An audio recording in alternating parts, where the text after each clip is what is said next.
Morning guys, may nagtatanong paano ba ibenta ang ating USDT ipasok sa ating GCash na. So gawing maging piso na ang ating dollars.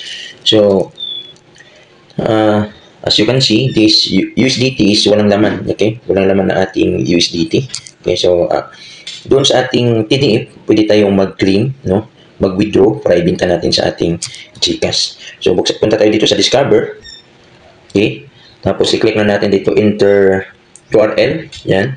So, i-click na natin dito, TetherDex Decentralized Finance. Click natin yan, na size 2E.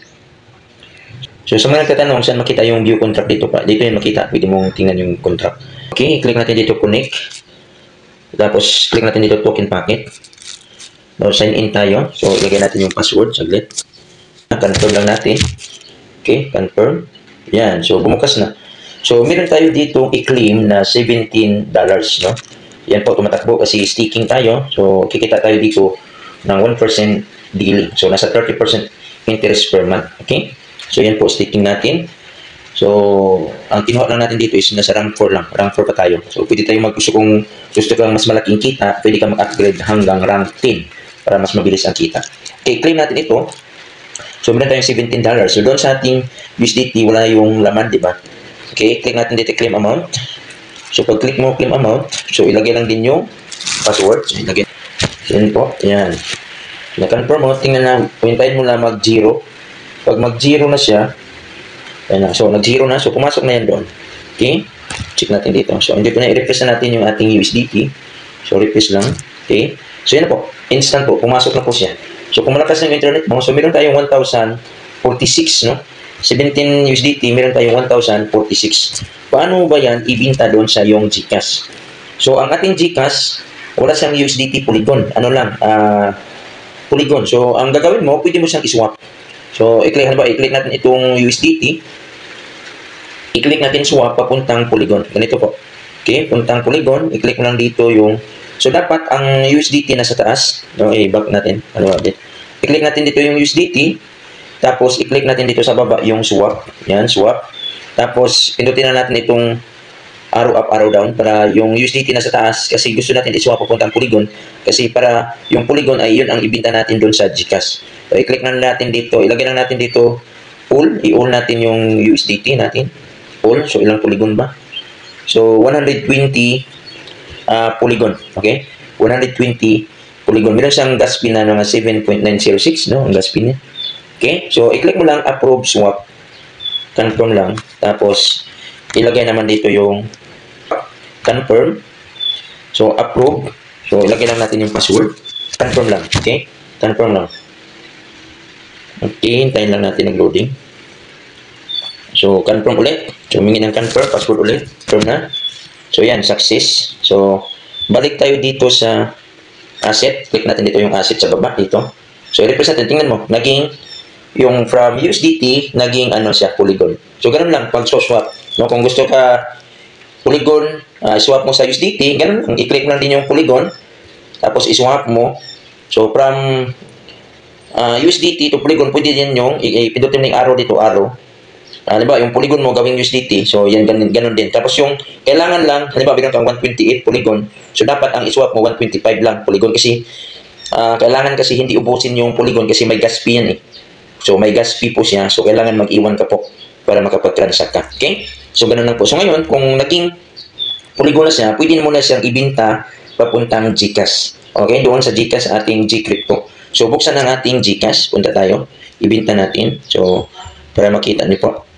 GCash. Dito ito, GCash. So, kailangan i-verify niyo po yung Gcrypto niyo sa GCash. Madali lang naman mag-verify kasi kailangan lang na meron kang Gmail, no, account. Okay? I-verify. Make sure na yung Gmail mo isa itong ginamit mo dito sa GCash kasi yan po ang magbibigay ng verification. Okay? So, meron tayong laman natin GCash na 3,320. So, ngayon, ibibinta natin to dito. So, hanapin natin dito. I-click natin dito, view all. To view all. Hanapin natin yung Gcrypto. Yan, Gcrypto. Kasi dito guys, napakaganda talaga yung kitaan sa crypto. No? So, ang GCash ay umadapt na po siya sa crypto. Yan, trade. Click mo trade, hanapin mo dito yung Polygon. Kasi dito, bakit natin sinaswap sa Polygon? Dahil po ang USDT dito is, ang network niya is Ethereum yun. Pag i-click mo yan, Ethereum So, pag mali kasi yung network, hindi papasok. So, kailangan natin i-swap sa Polygon. Okay? Dito, Polygon. Hanapin natin. Polygon. Yan. Ito po yung Polygon. Yan. I-click yan ang Polygon. I-click mo lang yan. Yung Polygon. Kasi kukunin natin yung wallet address ng Polygon. So, dito po, i-click lang natin dito, receive. Kasi dito natin ipapasok yung Polygon natin. So, i-click natin, di ba, ang Polygon 0. So, wala yan. So, i-click dito, receive. Click natin dito, receive. So, pag na-copy mo yung receive, yan. I-click mo lang dito yung copy. Ito. 24B ang dulo. Click natin dito yung ito parang papel para ma-copy yung wallet address. Copy. So, pag na-copy na yan, and copy successful, punta ka na doon sa iyong token packet. Yan. Token packet yan po. So, i-click lang natin dito yung Polygon. So, i-click na dito transfer. Yan, transfer. Tapos dito na i-paste mo yung wallet address sa iyong GCash. Okay? Yan. 2BE. O, yan o. Yan. So, yan ang sa GCash mo. Tapos, i-click mo lang dito yung amount. Huwag mo lang ubusin. At mga 120. O, 120 Polygon na. Okay? 120. Yan po. 120 full. Okay? So, i-click lang natin dito confirm. Continue. So, ilagay naman natin dito yung confirm lang. Pag nailagay mo yung password, confirm lang. So, tingnan natin kung na-accelerate pa. Pag mawala na to dito, pumasok na yun doon sa yung GCash. Sa Gcrypto yan, oh. Tingnan natin. Oh, nawala na, oh. Ang bilis, oh. Oh, wala na. So, punta ka na sa yung GCash. Tingnan natin kung pumasok na. So, dito muna, yan, ibinta. So, i-back natin, back. Yan, back natin, back. Click natin to view all services. Tapos, click Gcrypto. Ano dito, trade. Ito po, trade. Yan, pumasok na, oh. Oh, pumasok na. So, kanina, walang laman to. Ay, meron na. Click natin dito, trade. Okay, trade lang. Click natin. Hanapin natin ulit yung Polygon kasi Polygon ang sinenda natin. Kasi maraming crypto dito eh. No? So, Polygon.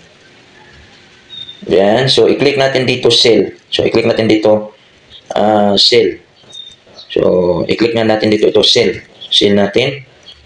So, ilagay natin dito yung, kano ba yung pool natin?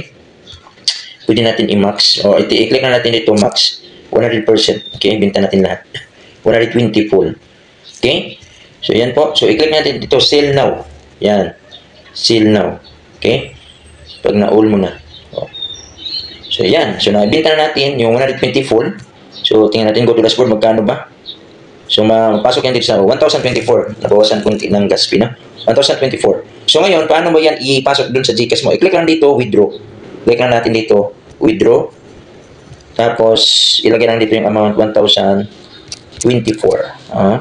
24.08. Yan, ganyan. So, withdraw 1,024.08. So, i-click mo lang dito, continue. Papasok na yan doon sa GCash. Continue lang. So, ganun lang din pag buy and sell dito sa loob ng ano. O, kunin ang code, yung code sa email. Kunin natin code sa email. Kasi ilagay natin yan. Ilagay natin dyan. Okay? Gmail. So, yung Gmail natin, yun ang na-verified sa ating GCash. Okay? Gmail. Dito yan. So, dito na, kunin natin yung code. So, dito yan sa Gmail. Kailangan active talaga yung Gmail mo. So, ito. 36 yan. I-copy natin yan. I-copy. Yung copy. Tapos, punta ka sa iyo. Gcrypto. So, ilong press lang dito. Ilong press lang, no? Ganun na. Ilong press. I-paste lang. Pag na-paste na, yan. So, i-click na dito, go. Yung sa baba, submit code. Okay, submit code. So, pag na-submit na yan, papasok na yan doon. So, ganun lang kadali, na? So, yan, back to crypto. So, back na lang. I-back mo na lang. Back. So, back mo na lang. Back. Punta ka sa homepage. Yan, oh. O, tingnan mo, ang dali. Ay, cancel lang. Yan, oh. Pumasok na. So, kanina 3,000 lang. So, i-click mo dito sa transaction history. Transaction history. Yan, oh. 1,024.08. So, ganun kadali, guys, no? Ganun kadali mag-liquidate o magbinta ng iyong USDT. Kung may Binance ka, pwede rin sa Binance, USDT. Ibinta mo sa Binance, Bybit. Meron din tayong mga tutorial o pagbinta sa Binance, Bybit. Ganun po. Meron din ako mga video sa aking YouTube channel. At ito naman kasi may nagtatanong kung wala daw siyang Binance, wala daw siyang Bybit. So, gusto niya doon sa GCash. Kaya yan po, ito na po. Sa GCash na po, pasok na po yung iyong pira. So, wala na dito sa yung token packet. Itong token packet, ito yung crypto wallet. No? So, dito yung mag-ipon ka ng mga crypto, dito mo itatago. So, tapos kung gusto mo ibinta, pwede na ibinta dito sa GCash. Okay? So, pumasok na po. So, ganun lang kadali. Okay? Sa mga gustong matuto at kumita, no? Ng crypto, so, i-PM nyo na ako. Paano mag-staking, i-guide kita step by step. Pwede tayo mag-video call para maturuan at mag-guide kita. So, thank you for watching po. Bye-bye and God bless.